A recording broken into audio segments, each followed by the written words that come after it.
들으니까 확실히 용기가 생기네요. 감사합니다. 그럼 좋은 하루 되시고요. 무이자로 쉽고 빠른 대출 해피앤캐시 최정남이었습니다. Halo para gabuters, gimana kabar kalian? Aman? Semoga kalian dalam keadaan yang baik ya. Walau hidup ini banyak yang tidak baik, kalian harus tetap berbuat baik ya guys. Apa sih?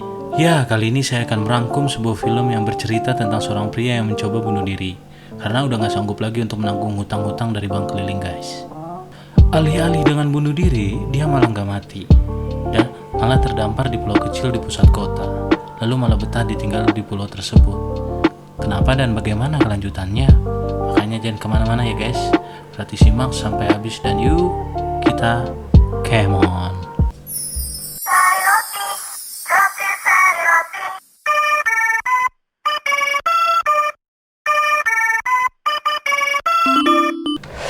Latar di Korea Selatan memperlihatkan seorang pria yang bernama Kim Song-geon tampak putus asa dan akan bunuh diri loncat dari atas jembatan.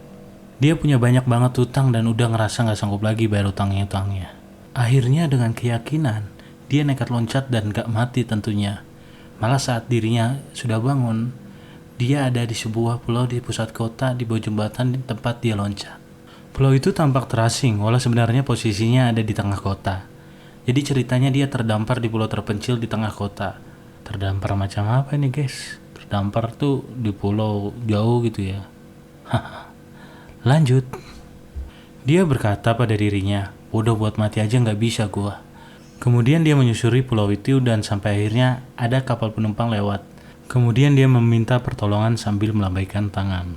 Bentar, katanya mau bunuh diri nih Kim. Tapi malah minta tolong. Koplak.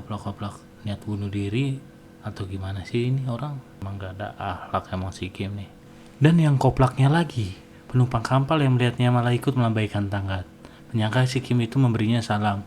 Nah akhirnya kapal itu gak menghiraukan si Kim, kemudian pergi. Bye. Kim kemudian membuat tulisan help di tepi sungai persis kayak di film Castaway Tom Hanks. Tapi jauh sih, film survival macam apa ini? Dan ingat masih ada handphone dan ternyata HP-nya itu masih nyala untuk menelpon kekasihnya. Sayangnya kekasihnya itu udah gak peduli padanya. Sampai HP-nya ngedrop dan mati, akhirnya dia menyadari kalaupun bisa keluar dari pulau itu, gak akan membuat hidupnya lebih baik dan gak akan membuat dirinya terbebas dari masalah-masalahnya. Kim mencoba bunuh diri lagi dengan cara gantung diri. Tapi karena dia merasakan hasrat mules ingin modal yang sangat besar, akhirnya batal dulu deh bunuh dirinya. Dan untuk milih untuk modal dulu. Konyol dasar Kim koplak. Setelah melaksanakan hajatnya, dia berpikir, kapan-kapan aja deh bunuh dirinya. Akhirnya Kim mengurungkan niatnya. Setelah Kim mengurungkan niatnya, Kim mencoba membuat api dengan menggesek-gesekkan kayu seperti cara survival gitu loh guys. Tapi gagal. Dan akhirnya Doi marah-marah dan kemudian mengeluarkan korek gas untuk menyalakan rokoknya. Karena merasa lapar, kemudian Kim memakan jamur-jamur liar.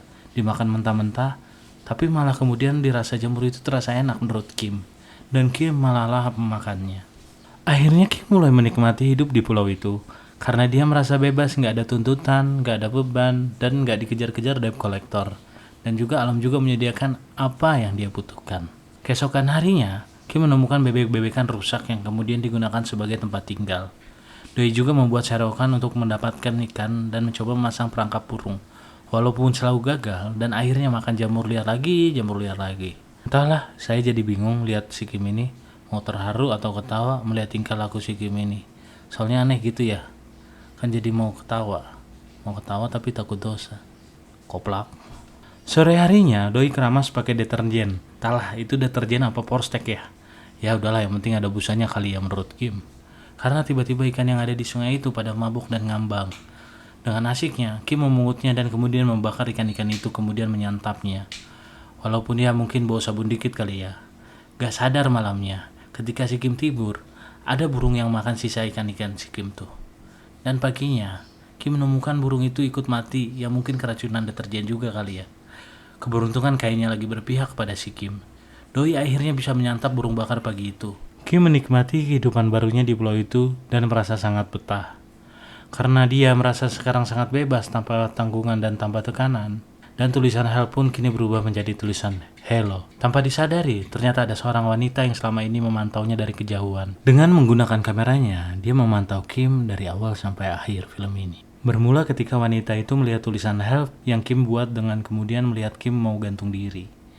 Dia adalah Jung Yeon, seorang wanita yang udah 3 tahun mengurung diri di kamarnya. Bahkan untuk makan pun, dia diantarkan oleh orang tuanya. Bahkan walau kayak gitu, Jung Yeon selalu menjaga kesehatannya dengan olahraga kecil di kamarnya. Sejak hari itu, Jung Yeon hampir setiap hari memperhatikan Kim. Jung Yeon selalu memotret kehidupan Kim dan menyimpan hasil potretnya. Kim yang selalu bertingkah konyol, seakan-akan menghiburnya. Mungkin karena itu ya, dia jadi tertarik sama Kim. Suatu hari, Kim mengigo dan pengen banget makan mie kacang hitam. Karena sebelumnya dia menemukan bungkusan bekas mie itu, yang ternyata di dalamnya ada bumbu mie instan yang belum dibuka. Kim kemudian mencoba membuat mie sendiri dengan tanaman-tanaman liar yang di situ, tapi tentunya selalu gagal.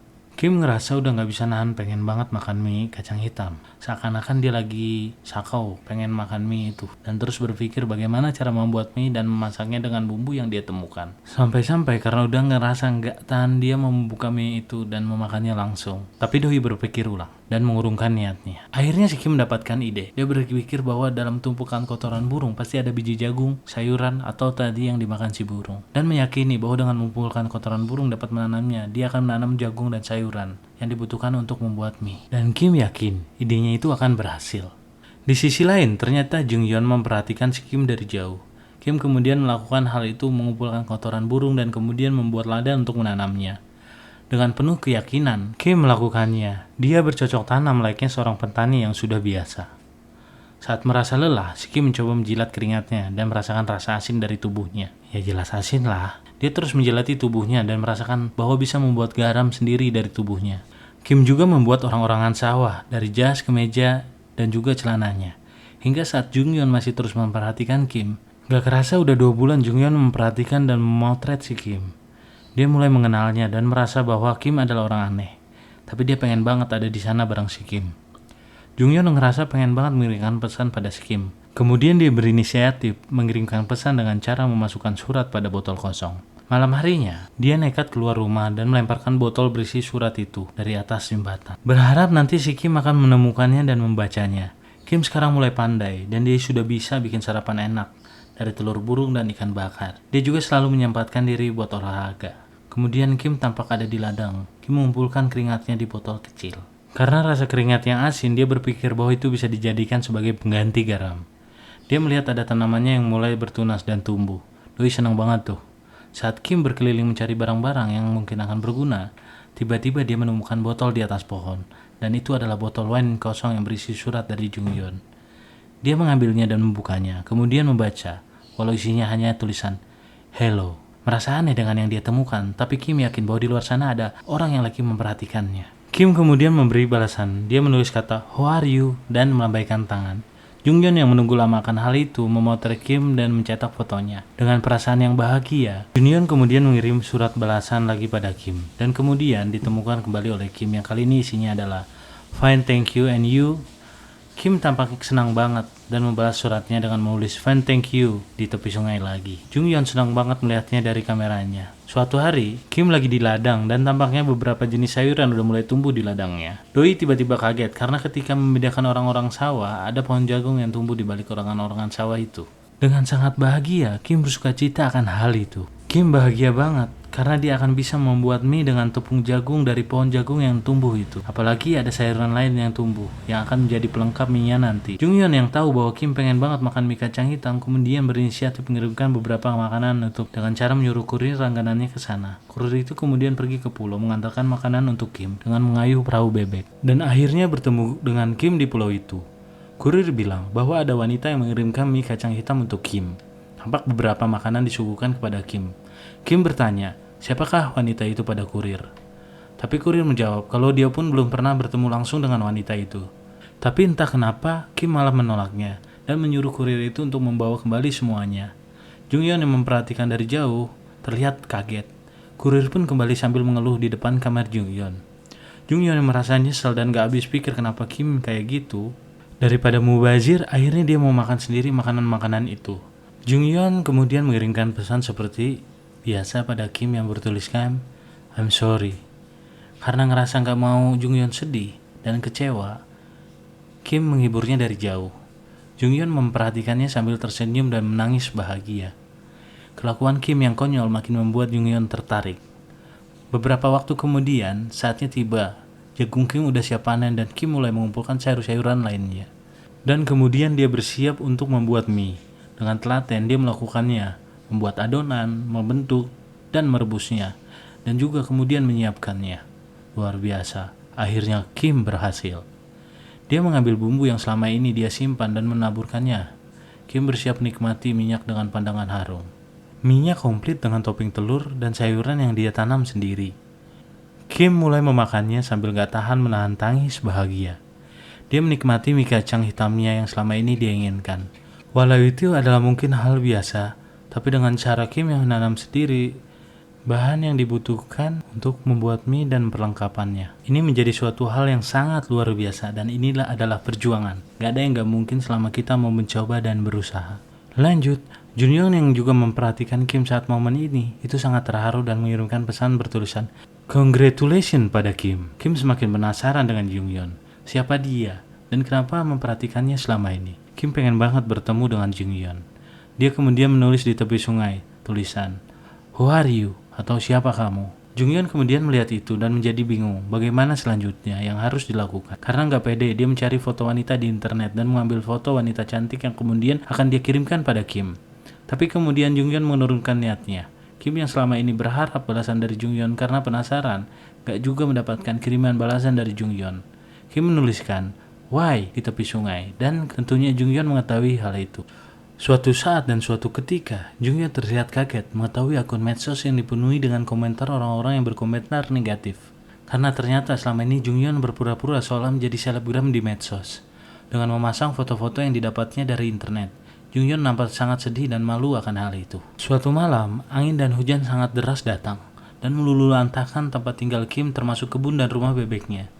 Keesokan harinya, saat Kim berkeliling untuk mengecek sekitar yang semalam terkenal badai, tiba-tiba ada petugas Satpol PP yang datang. Kim berlari karena takut ditangkap, walaupun akhirnya Kim ditangkap dan dibawa keluar dari pulau itu. Kim kemudian dibawa ke kota, tapi kemudian ditelantarkan begitu saja oleh petugas Satpol PP tersebut. Kim yang putus asa dan merasa tak ada lagi gunanya dia untuk hidup, berniat pergi untuk loncat dari gedung 63 lantai. Itu adalah gedung tertinggi, dan Kim berniat bunuh diri di sana. Saat itu Junghyun berlari mengejar Kim yang udah mulai menaiki bis dan menuju gedung itu. Junghyun terus berlari hingga akhirnya bis itu berhenti di halte. Junghyun langsung naik ke dalam bis, dan kemudian menemui Kim. Mereka saling memandang, memahami bahasa tubuh satu sama lain, dan mulai saling tersenyum. Dan tamat. Pelajaran yang dapat diambil kali ini, semua masalah pasti ada solusinya guys. Jangan pernah menganggap bahwa dengan mengakhiri hidup, masalah kalian akan selesai. Itu adalah tindakan pecundang cuy. Berjuanglah dulu, jalani dulu, dan nikmati prosesnya. Karena hidup ini adalah proses. Suka nggak suka, mau nggak mau, harus kita jalani dan diperjuangkan. Oke, makasih banyak semua yang udah mampir di channel Layar Tancap. Jangan lupa like, comment, and subscribe ya. Goodbye.